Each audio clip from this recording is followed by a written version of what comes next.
Guys, this game is called Mexican Ninja and it's a 2.5D beat'em up with roguelite runs and build crafting mixed in. The game has, in my eyes, a phenomenal theme and art style. You play as Juan, a Mexican ninja fighting through Nuevo Tokyo, a city where Mexican Narcos and Japanese Yakuza merged into one group, called the Narkuzas. They basically run the city now, and a small rebellion has formed to take them down. Thank you kindly at this point to Critical Hit PR for sponsoring this video. Many thanks for your trust in my content. Now obviously combat is the strongest part of the game. Juan has the normal attacks of course, a heavier hit called the chingadazo, jump attacks, launchers, a dash and double jump, and he can string light and heavy attacks into combos. You can also throw enemies around, deflect projectiles back at them, and use the environment, like exploding barrels or vending machines, that you can smash open for healing items. You can also parry pretty much every enemy attack, and the fights are also built around that idea, so it really does feel more like watching for openings and reacting than mashing buttons. But on top of the normal attacks, Juan has Mexican Jutsus, which are his special moves. They are intentionally ridiculous, like a move where Juan lets out a fart that lights the enemies on fire. Jutsus also come in rarity tiers, and the higher rarity changes how the move actually works, not only the amount of damage it does. The Roguelite Side comes from repeated runs through the city. Each run has branching paths, and you can see the reward waiting at the end of a route before you pick it up.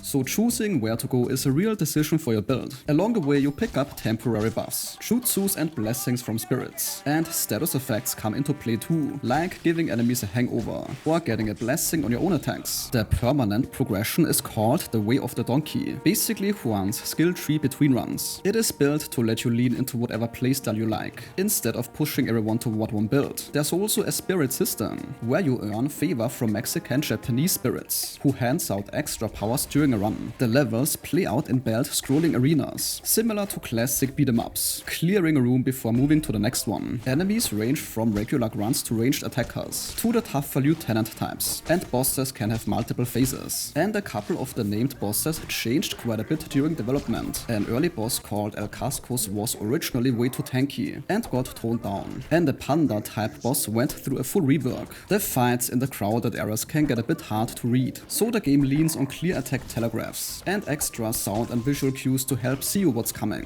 Visually it's a very beautiful cel-shaded comic book style, with some early 2000s cartoon influences, and the story is told through comic panel cutscenes. On the Mexican side you get street markets, graffiti, tacos, and all this stuff. On the Japanese side there's cyberpunk signature, Yakuza style, and spirit and shinigami stuff mixed in. The music follows the same idea. The humor here is pretty loud and crude on purpose, with Spanish slang mixed in alongside English and Japanese, including fart jokes and a lot of swearing. Steam's own content warning mentions strong language, crude humor, suggestive dialogue, and crime references. And I think that's pretty accurate. That style of humor is baked into the dialogue and the world, so it is going to be constant either way. Your character can also unlock hidden outfits to change his look. This is more like cosmetic customization. Now the earlier versions of the game had some rough balance, where a few upgrades could make you nearly invincible or leave you dying in seconds. The developers made ongoing balance and clarity changes, so the balance overall should be noticeably better. If you like Streets of Rage style brawlers and want build variety and permanent progression on top of that, this one lines up pretty well. The parry focused combat suits people who like learning timing and patterns over pure button mashing, but since this is single player only, if you want co-op or you're not into constant crude humor,